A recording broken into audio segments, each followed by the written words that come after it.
Okay, so I know I talk about G5 pony pop music, and I haven't really got into other franchises with fictional pop, but this is an interesting case where I kind of got to talk about this song. It really piqued my interest. It's not inherently a new song, but because it's been out for a couple of months or so, but let me tell you, Benson IR Baboon he's definitely caught my attention with this Beautiful Thing song. So I want to get into the two reasons as to why this song got popular, while also sprinkling in my opinions in there as well.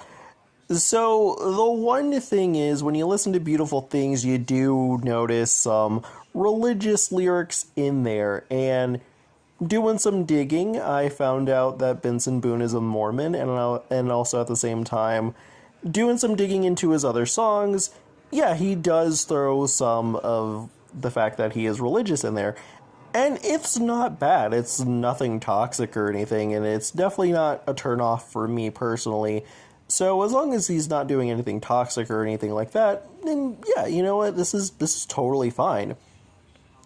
But one thing I did notice is that a lot of religious people gravitated towards this song, and I'm not shocked by the gravitation. Now, I have no idea if Mormon pop music is a thing because Benson's a Mormon.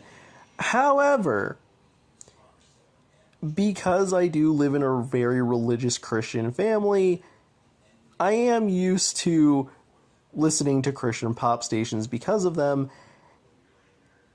And let me tell you, Christian pop music is just such a weird mess because on one hand, it's, oh, yeah, no, this is certainly a Christian pop song.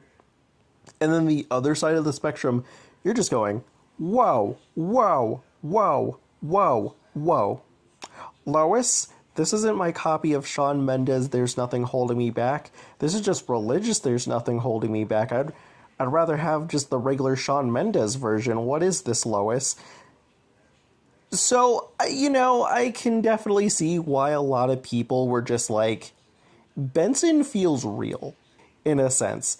Because I will say this. When it comes down to Beautiful Things, what you would typically get out of a song like this is, man, life is certainly hard, but the Lord got me through it and I'm happy about that. Or it's typically, I'm going through a hard time, but that's okay because the Lord is on my side and I'm happy through this pain. And like, it's definitely one thing listening to a song like that, but like, if you've been through a situation like that, you're just like, this isn't the vibe I'm looking for. So Benson, in a way, just kind of saying, oh no, all of these good things can be taken away from me, oh no. There's a lot of vulnerability and relatability to that. And yeah, I will say this as a person who's listened to pop radio stations. Yeah, not gonna lie, this is actually pretty like it's nice to hear a level of like vulnerability and honesty. So like, yeah, no, I could definitely see why a lot of religious people gravitated towards this song because in terms of pop radio station wise or songs close to Beautiful Things, you're just not gonna find what Benson's doing. So I could see why a lot of religious people really vibed with this one. And for me personally, who's listened to Christian pop radio stations and heard songs like these, Beautiful Things is definitely refreshing. So when it comes down to the second reason, Beautiful Things is getting a lot of push from radio stations more than anything else. From both the popular radio stations that tends to keep it to popular music of right now and from the past 2 to 3 years, but nothing too old, to the contemporary pop radio stations.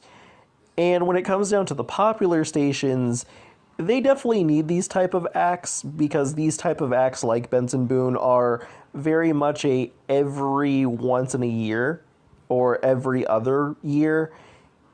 And, they need these type of songs, but also at the same time, it's kind of unsure whether or not these acts are, a 1 to 2 hit wonder, or they have longevity to continue. But typically, these songs stick around even after that shelf life of that artist is not exactly as high as once they first started. So it's really whether or not the act has more in them or not. But I will say this, though, when it comes down to the popular stations, it's more so depressed pop girlies than the white boy on acoustic guitar or any instrument. And I've noticed the pop girlies have it more, but not so much the guys. And that brings me to the contemporary stations, where they'll play the familiar acts like, say, Ed Sheeran, but it's typically the pop girlies from years past that would make sad, depressing songs like these. So, in terms of Benson, he's getting a huge push because there's not a lot of guys out there for them to play. I referenced Ed Sheeran earlier, but like Ed's not making music anymore. And when it comes down to the act that Benson is compared to a lot, Shawn Mendes, who I could talk a little bit more about, when it comes down to Shawn in contemporary pop stations, they kind of go from anything from Treat You Better, Stitches, There's Nothing Holding Me Back, which we referenced earlier, and Senorita. Senorita is like the cutoff point. So Shawn really hasn't really had a new radio hit for them. So Benson is kind of like the essentially what 2010's Shawn Mendes was for contemporary pop stations. Benson Boone might have a chance to be the 2020's contemporary pop stations fave. I highly recommend watching Rumi Official's video on Beautiful Things. They go into a lot of details about the instrumentation and vocals and things like that. So I highly recommend watching that because a lot of my positives just pretty much stem from that video, and I don't want to plagiarize, so just literally watch that video. So while I can agree with Rumi, I and also kind of go, oh, you know what? I kind of like how Beautiful Things is very anti-Christian pop music standards of what a song like this would be. And also low-key, sometimes white boy on acoustic guitar, sometimes it's just kind of comfort food because I just grew up on that type of stuff on contemporary pop stations. So if I could compliment it from those three perspectives, not gonna lie, the song on most times, it doesn't sit right with me. So you could kind of see where I'm having this very push and pull situation with the song. So what do I mean by on most days it's not a vibe? So as I said earlier, this song is very, oh man, I have all of these great things. I'm so happy. Oh no, don't take these things away. Also, it's also a breakup song as well. But I'm just not going to look at it from the breakup angle from it. Yeah, a lot of days I can't vibe with it because it's just kind of depressing. And that's where a lot of the vulnerability stems from. So I get it. But let me tell you, when my religious trauma syndrome kicks in and I'm just kind of just used to this kind of level of doom and gloom, and let's just also say I'm depressed, let me tell you, I don't want to hear this on a pop station. I don't want to hear that. And also at the same time, I will say this though, Rumi also brought this up. Benson is kind of a more higher pitched version of Louis Capaldi. And let me tell you, I do not like someone you loved, because the higher his voice gets, it doesn't register with my ear well. However, one thing I could give Beautiful Things credit for is at least I'm not bored with both the vocals and instrumentation. You know, at least when it gets to that chorus bit, I'm woken up. But at the same time, let me tell you, on most days I can handle Benson's chorus louder voice, but on most days I cannot handle the loudness of this man's voice. Don't take these beautiful things that I've got. Please stay. I want you, I need you, oh God. Don't take these beautiful things that I've got.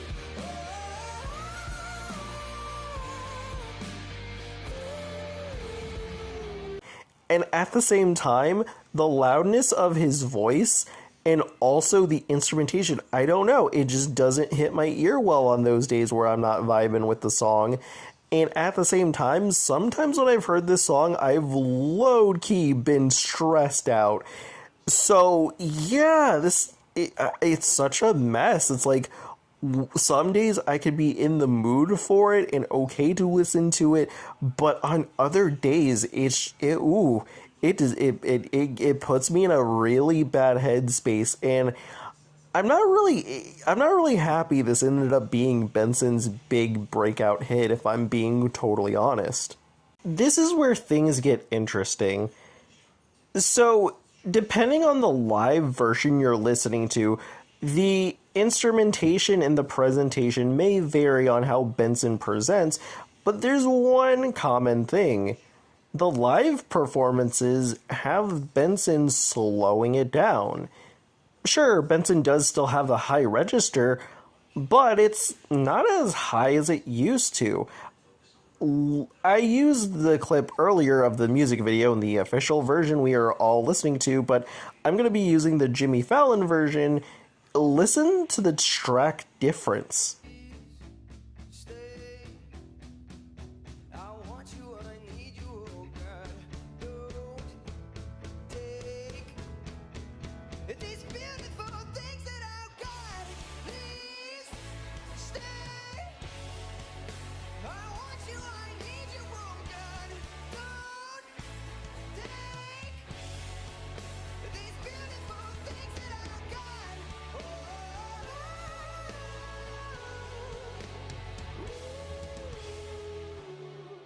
In my humble opinion, this actually works a little bit better, and honestly, the instrumentation, in my opinion, is actually way better than the official version, which is honestly interesting. I feel like if this was the version that we were all listening to, just, you know, with some better audio quality, that's, you know, sounds more crisper and, you know, you can listen to on the radio or streaming or anything else. I feel like if this was the version we got, I think that I would actually be a lot more as pretty neutral as what I was saying before. Everything works out, sounds pretty good, not a bad listen on contemporary pop station, all the things I've said previously.